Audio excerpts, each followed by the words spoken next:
Edward, yay. We found a time we could both show up at the same time. We did, finally.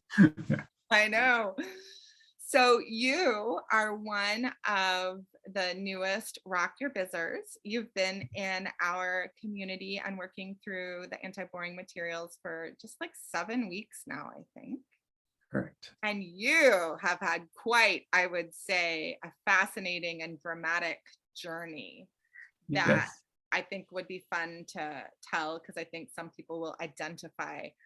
So maybe you can start by just telling us a little bit about what your history has been, however far back you want to go, both your personal history and your work history that brought you to the moment where you thought that Rock Your Biz was the right program for you. Yeah, definitely. So let's start at the beginning. It's a good place to start. So I was sort of, if we think in the higher ed context, it's the world I come from, it's higher education. And if we think in that context, I had almost every factor that could work against me being successful in higher education. I ticked every box, right? Low income, first generation, minority student, a male, single parent, born in the wrong neighborhood, no college fund.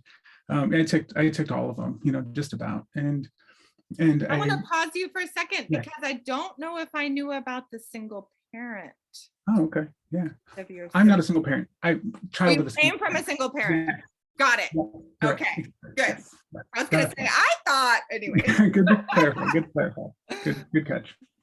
So yeah, the odds were definitely stacked against me. And I had this very circuitous route through college. It definitely wasn't straightforward or linear for me, which I think is the case for a lot of modern students these days. And I found myself dropping in and out of college all the time. So I'm a 2-time UCLA dropout. I love sharing that with people because people think, how can you go to one of the best schools in the world and then just decide, oh, not anymore, right? And I think it's so representative of what my journey was like. I never felt like I fit in college. I never felt like it was made for people like me, right? I felt like that wasn't the right place. So needless to say, I eventually figured it out, right? I found the Cal State system, which I am eternally indebted to and grateful for, because it felt like these are my people, right? I see students who look like me. I see programs that are geared, that speak my language, right? And so I started to fit in a little bit, and I thought, I can turn this around. I can graduate and I can still become a professional and change my life and help my family and all of these things. And so finally I found my way through college, and I thought I would be an elementary school teacher. That's what I started doing. And then I got sort of halfway through my credential program and life happens. And I decided, well, maybe this isn't for me, right? Back to old Edward patterns, left school again.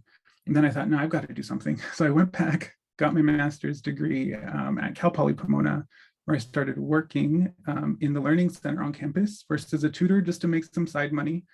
And then I learned that my wife and I were pregnant, and we figured, well, we need benefits and we need a real job. So let's see how we can move up at the university. So that's what I did. And in a very short amount of time, I went from tutor to leading the Learning Center, several programs in the Learning Center and training and all these great opportunities that were open to me, very exciting things. I started in programs, and you come into the picture because when I first started in the university, I had no idea what I was doing. I was a tutor, and I thought, well, I've got to learn this stuff. And I knew academic coaching was a popular buzzword I heard being thrown around, but I thought, we don't have an academic coaching program on our campus. So what can I do about that? So I started looking more into that and academic skills, and just dove into the research and wrote my master's thesis on it, and developed a program which is still going strong today. And that's when I first met you on YouTube a long time ago, learning those things. And you kind of always just stuck in the back of my mind. And slowly over time, I would find the content about, hey, start your own coaching biz and all of these things. And I kind of just stuffed it back in there, right? I never really acted on anything like that. And everything kind of changed this year for me. So in a very dramatic turn of events, I took a job, like an assistant director job on the East Coast at a very prestigious university. I was excited, right? I had made it. I bought a home, sight unseen. I packed my family into our SUV, everything we owned in there. And I just want to underscore, very prestigious. I've heard the name of the university, and I just really want to underscore Yay, you for getting that job. Thank you. Yeah, thank you very much. Yeah, very prestigious, and drove across the country, the bravest thing I had ever done with my family, and thought, okay, this is it. We've made it. And then I saw the campus, which was amazing and beautiful and all of the things that I thought it would be. And there was something in me that said, but it's not right. Is this who you want to be? Is this what you want to do? Higher ed, I'm so grateful for. And I think there are so many amazing attributes of higher ed, but there are also, I think for a lot of us educators, frustrations, right? And I think that exists whether you're in K-12 or whether you're in higher ed, where you think, oh man, why can't things be different? Why are there the walls? Why is there the red tape? Why are there never enough people or money or all those things? And I thought, you know what, let's do things on my terms now. And let's make a dent and let's help students like me turn their lives around. And let me find a way to do that. And then I kind of remembered you, like just this little light bulb in the back that turned on. And I thought, wait a minute, there is a way I can still do what I love to do and do it on my terms. And here we are 5 months later. Oh, you're on mute. Thank you. I have power tools, so I turn it to mute sometimes, so it might happen again. You came back to California. I did. Having quit that job and are now working on starting your business and landed inside Rock Your Biz. And tell us what your vision was. I know it's different now, but 7 mere weeks ago, what your vision was about what you were going to create. Yeah, definitely. So I wanted to create a program that would empower first-gen low-income minority students to reach their goals in college. Once they've gotten there, I think we know the attrition rate is super high in universities, and these students who don't have college funds and sort of have the odds stacked against them, those are our students who leave. And then amidst the global pandemic, right, the pressure became insane. I heard these stories of students 10 living with their family of 10 in a 1-bedroom apartment in Los Angeles, and they all had lost their jobs. And then you think, how will that person use college to change their life, right? Are they just leaving with a piece of paper and a lot of student loan debt? And how can I help empower them to turn that around for themselves? And so I thought I would create a company that focused specifically on that demographic once they had already entered college.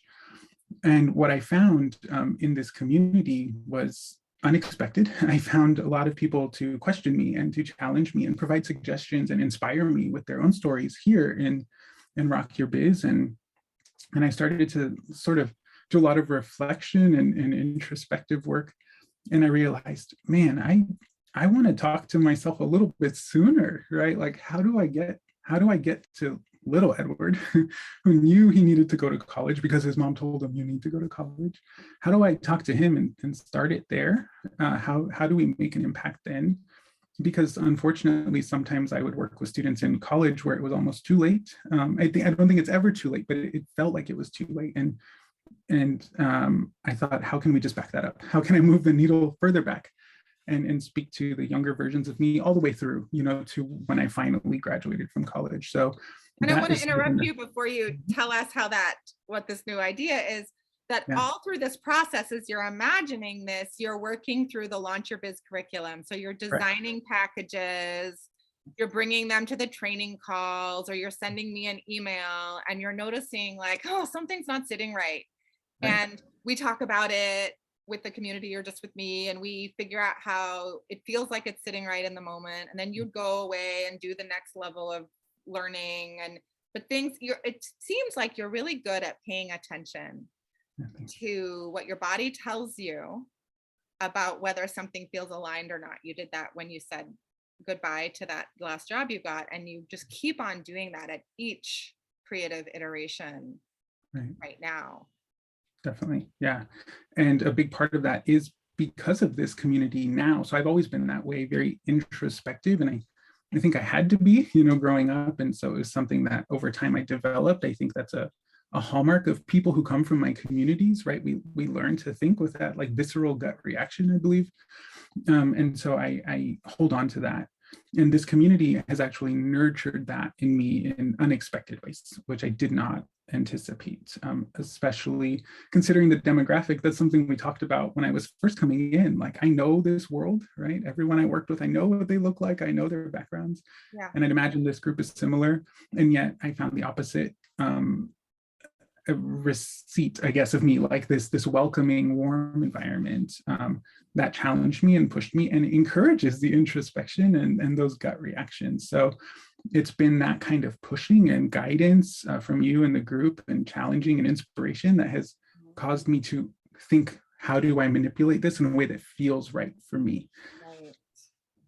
I love that you said that, because I'm remembering the tone of some of your early reach outs when it's like, oh, something's not sitting right, was a tone of fear, or not quite desperation. That's too strong. I don't have the right word, but it was like not a great feeling. It seemed like in you, like, oh, things were thrown up in a way that didn't feel good to you.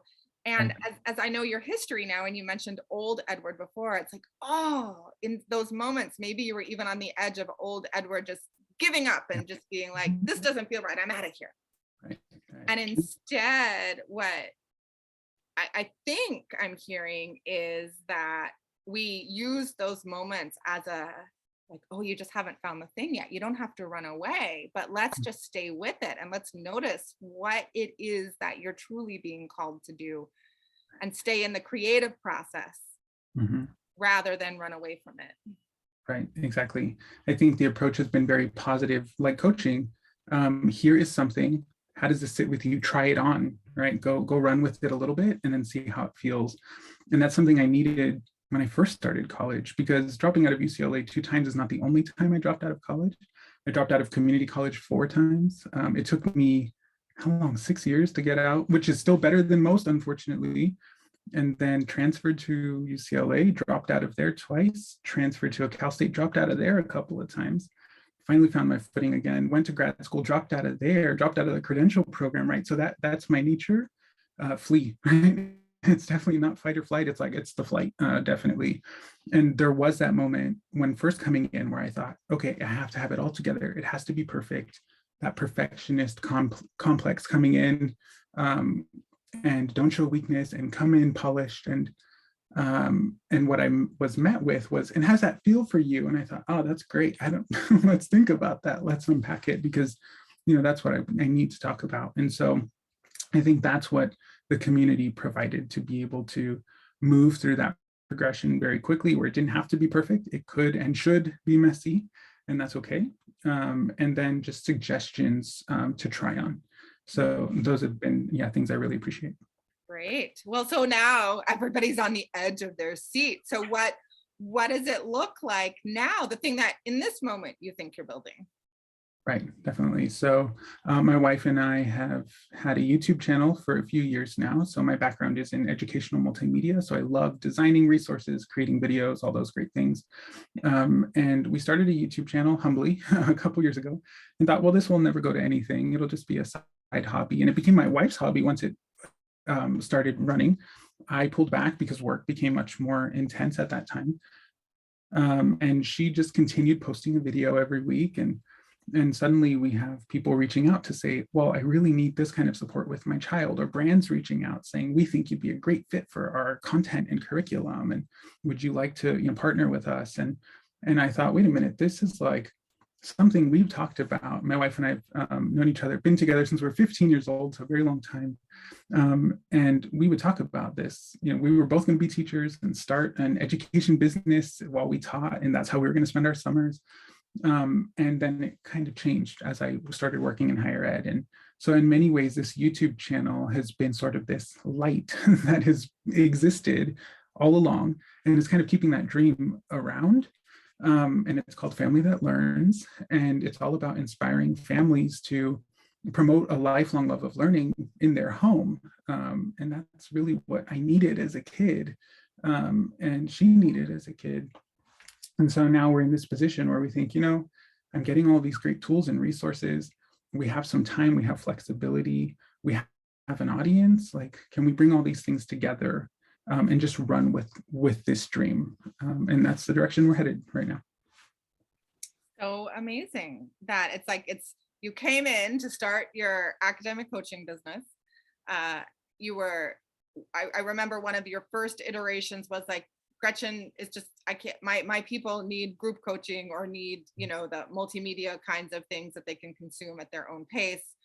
So I'm not doing the one-to-one coaching. I'm going to focus on that, which was great.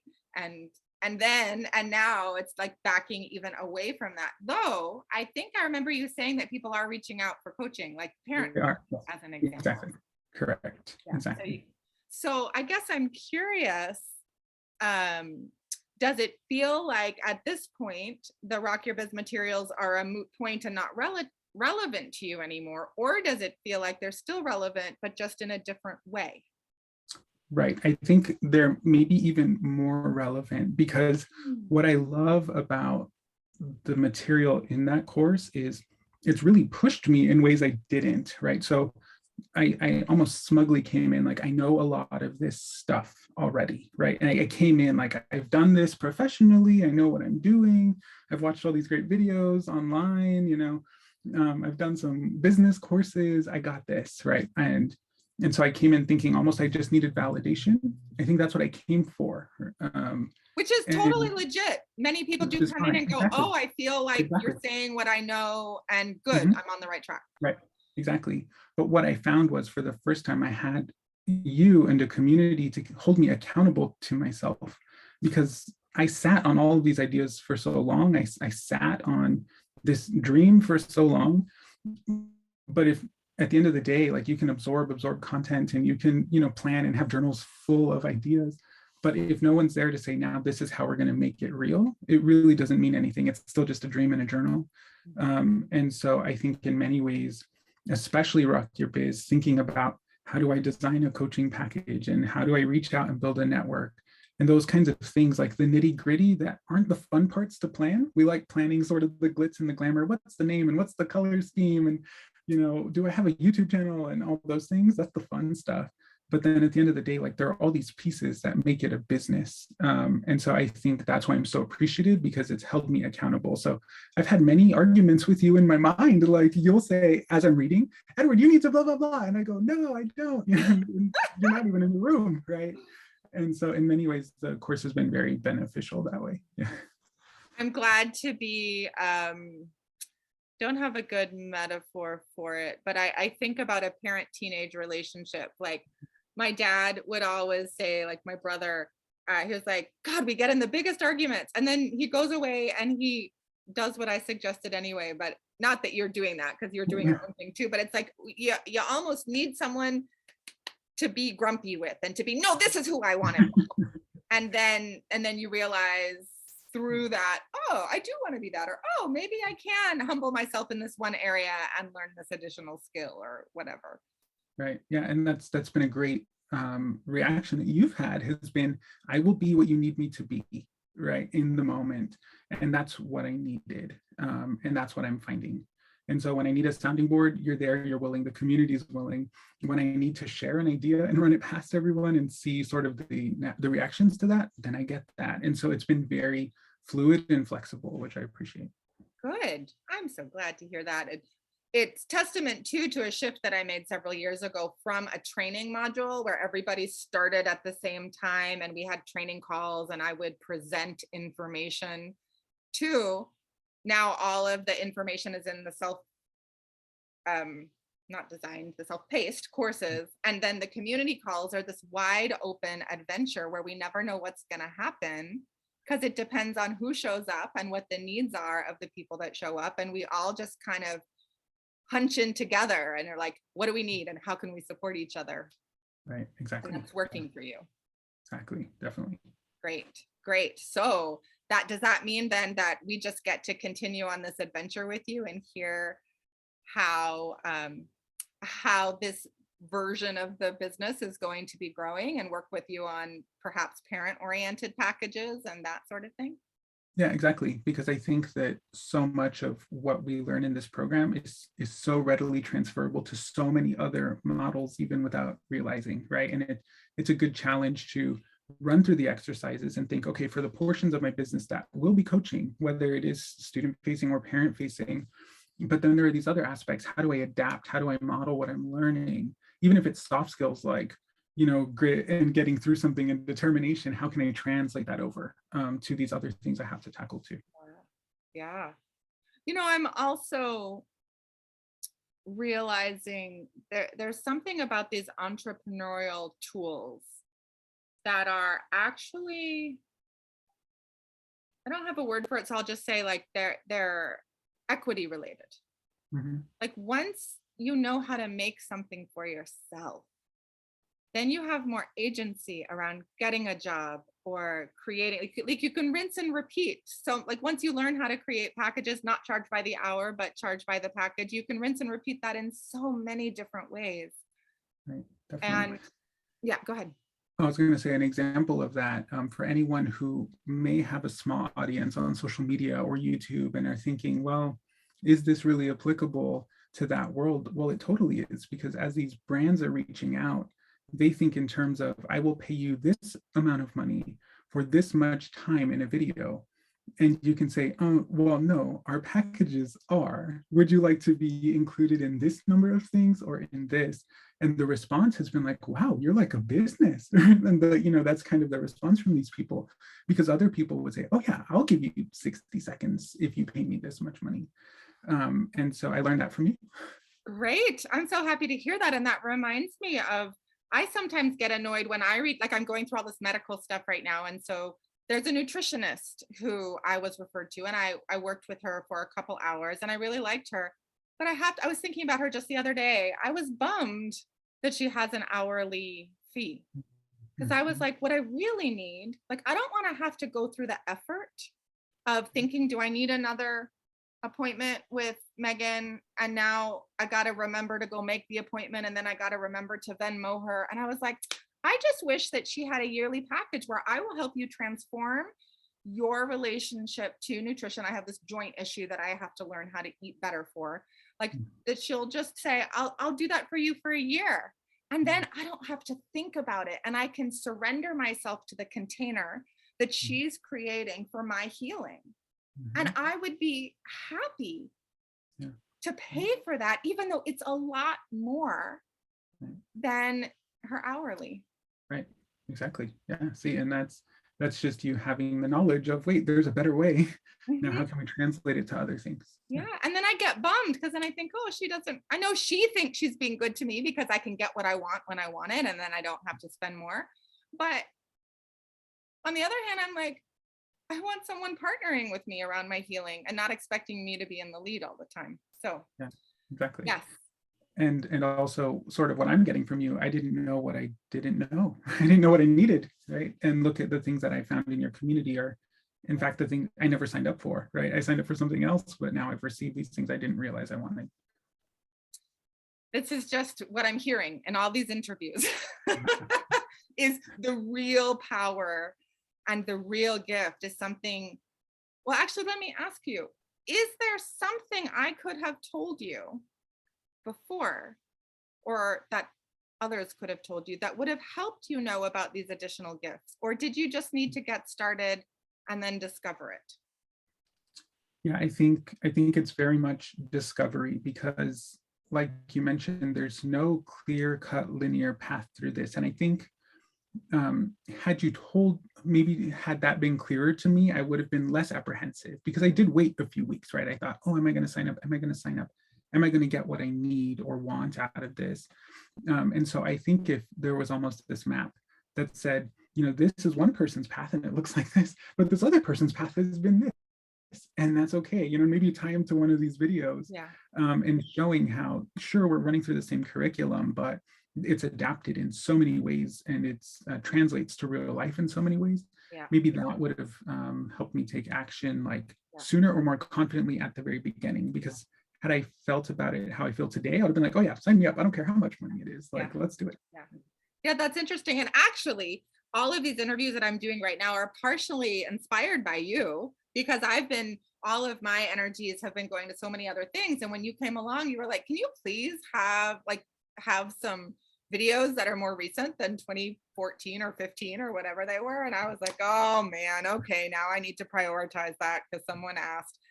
And though my response to that request is now I have built in this new process that you will experience again when you're done with your year, that is sign up for another conversation with Gretchen to celebrate how far you've come, to celebrate whatever you're graduating into, whether it's our circle of licensed coaches or whether it's a whole new thing you're going out on by yourself. And we'll do a video that we'll post on YouTube. So every graduate will get an opportunity to celebrate publicly. And I think these kinds of stories would have helped you to be able to hear the whole trajectory, right? Yeah, definitely. Yeah. Exactly. Yeah, to see the lifespan, you know, what is that experience across the lifespan? So I definitely appreciate that these are being made, because had I watched myself, you know, just a couple of months ago, yeah, it's what I wanted to hear. Yeah. Well, so let's imagine that somebody watching this is just about ready to say, yep, Rock Your Biz is what I am interested in doing. What would be your advice to them, either about making the decision or about once they land inside all the materials, how to best make use of them? Any kind of advice? Yeah, I think I'm going to borrow the words you just used about the nutritionist and say, this community and you provide a container, and inside of the container there's a bunch of stuff, and there is sort of a plan, you know, a step by step. If you do this and this and this and this, you should receive this, right? Or you should have this at the end. But I think that it's important to note that this is just a space, right, filled with content and filled with people, and it's up to you to pull out the elements that are important to you. It's up to you to engage, to send those emails asking for advice, to reach out to the other members and really build the program you want to build, right? That autonomy. I think that that's how you will maximize this program. I think that to just go through the motions step by step by step and, you know, show up and not really engage, I think is doing yourself a disservice. And it's the same thing we would tell our students, right, as coaches. And learn to be a good student, right? Put in some of those things that we tell our students to do. So when I talk to you, it's like going to office hours. And I'm sure I could say, no, I don't want to bother Gretchen, or no, I don't know that I want to share this. And so then I never go. But yet I would tell my students, wait, you should be going to office hours, and you should be going to tutoring, and you should be forming peer relationships, and you should be studying, and you should be doing all of these things. So I think that's sort of the best advice that I have, is that this space provides a container filled with awesome people and awesome content, and it's up to you to make the most of it. Just like, and so be a good student, put on your good student hat, and, you know, have fun and get messy and learn. Yeah. And that's it's interesting you said put on your student hat, get messy, and learn, because often people have an understanding of what it means to be a student, which is to follow the instructions perfectly and to not make mistakes and show up only once you're great at something. Right. And so one of the things we're doing as a community is we're rewriting. I'm going to use the word colonized right now. We're rewriting the way we have been colonized to be a student and decolonizing that, learning like, actually, what does it mean to be a fleshy human body with feelings and with smarts, and learning and creating something together. And it is messy. Right. It is. You know, I could have, when making this pivot, right, it felt good to me. And of course I thought, do I tell Gretchen? What should I say? Anything? Is it embarrassing? Right? Does it make me look wishy-washy? Does it, all of these things? But every time something like that happens, whether it's with you or someone else I've met in this group, it's like, wow, that's so exciting. Now, have you considered this? And why don't you try that? Right? It's that messiness, but it does require vulnerability, which I think, coming back to sort of full circle, is tough for people like me, right? It's tough, especially for a male, especially for a minority. You know, you don't admit that weakness. You don't give off those vibes of wishy-washiness. But again, this is a container, right? So throw yourself in and let them shake you up. And I think that that's how then you come out clearer, right? Not being afraid to be vulnerable, and because this community is so warm and welcoming. Mm-hmm. Did I tell you about Candace's fire metaphor? Not Candace. Oh yeah, Candace, when one of these other videos, because you just said warm and welcoming, and I'm tracking now in all these interviews. There is a theme that's emerging of campfire of warmth. And it's just really touching, and my eyes often wet a little bit when it's, because it's like, oh my God, I've created that. I've created this warm, loving community. It wasn't my this aspect wasn't my intention, but I think it's the type of person who's attracted to anti-boring. Right, right. And actually, let me ask you, what would you say the definition is for yourself? Don't try and parrot anything you think I've learned, but what is anti-boring to you now that you've started to be introduced both to the community and the tools? Yeah. So the way I would apply it in my life is not going through the motions. And I think I exemplified that when I drove away from that big fancy schmancy private university. That was boring. And I said, I don't want to be that anymore. I'm ready to do things on my terms. And I think that's what anti-boring is, whether you are in this community, whether you're a student learning that approach, it's doing things on your terms so that you get the result you're looking for. Yeah. I love that. I'm going to ask this question of everybody. Good question. Yeah. Well, I'm so delighted that we're only 2 months into our year-long journey together. And that means there's a lot more of learning alongside each other and adventuring together. And also, I'm really excited about your, just even the name, Family That Learns. Is that the phrase? Mm-hmm. We are, as a community, a family that learns alongside each other.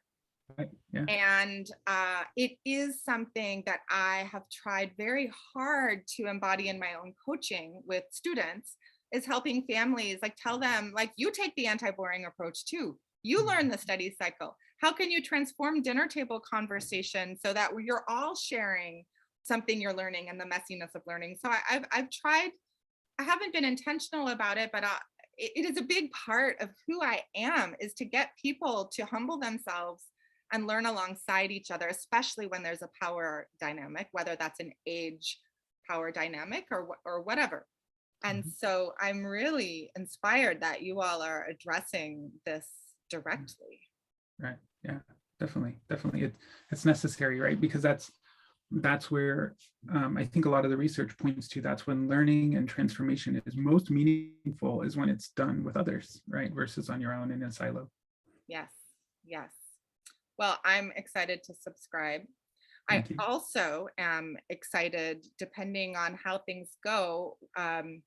I've often thought I should have called it the Anti-Boring Collaborators Club, because having diverse and creative minds, understanding the anti-boring toolbox, and then bringing their own special sauce alongside us is so exciting to me. And so I'm just guessing, Edward, that there's some partnership opportunities in the future once you're done with this particular phase of your building process.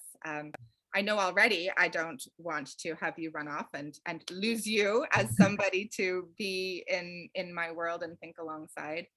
So I'm excited to see what we might end up creating together and how we might support each other. Yeah, definitely. Thank you. I agree. Can be transformational on both ends, right? And that's the beauty of it, Yeah.